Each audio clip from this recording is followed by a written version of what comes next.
Social media is now massive, especially amongst the younger generation. It can be full of fun, being able to connect with friends far and wide, being able to have a voice even at a young age, and allowing businesses to have amazing opportunities, including through advertisement. But this is the reality. 50% of girls and 40% of boys have been harassed over social media. Teens are now less happy, feel a large amount of isolation and mentally unhappy due to comparing themselves to others, with even Ed Sheeran saying, "One comment ruins your day, but that's why I've come off it."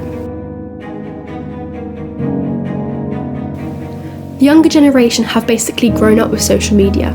In fact, many have stated it's just an everyday part of life. Is this considered healthy? With an average teen using social media for over 6 hours a day, in 6 hours you get a flight to New York. How crazy is that?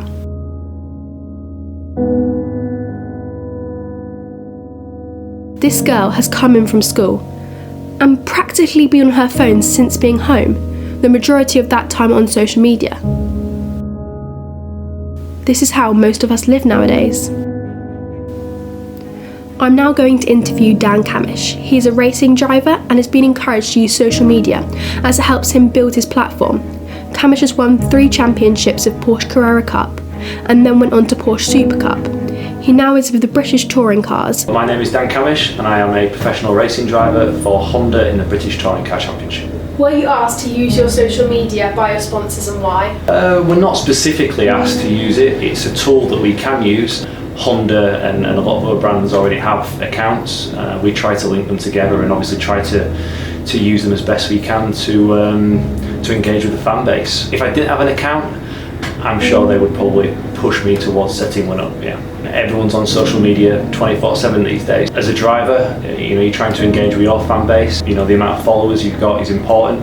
If you're a driver who's operating at a certain level, and there's another driver who's as good as you but has got 200,000 followers, a brand might be more inclined to go with them. Yeah, social media it has its ups, it has its great sides to it, in the fact you can engage with your audience and it brings you closer. But obviously the downside of that is that they can get a bit too close at times, and unfortunately you do read things that you wish you hadn't. You want to react and argue your case all the time, or I do anyway. Being in the spotlight and having people judge you even though they don't know you is something that happens. But there's good people around me who talk me out of it and tell me to ignore the haters, as it were, and focus on the positive. It's not always easy to do that, but that's what you've got to do. I've seen only in the last 2 years since joining the British Touring Car Championship how my profile has been raised, which is, like I say, it's great in some respects. But everyone has an opinion. Or Twitter, as an example, does give people a way to speak that opinion. It's not nice to hear bad things about yourself, and that's me as a driver. I'd imagine if you're in the spotlight as a celebrity doing Love Island or something, I can imagine it can be really quite difficult.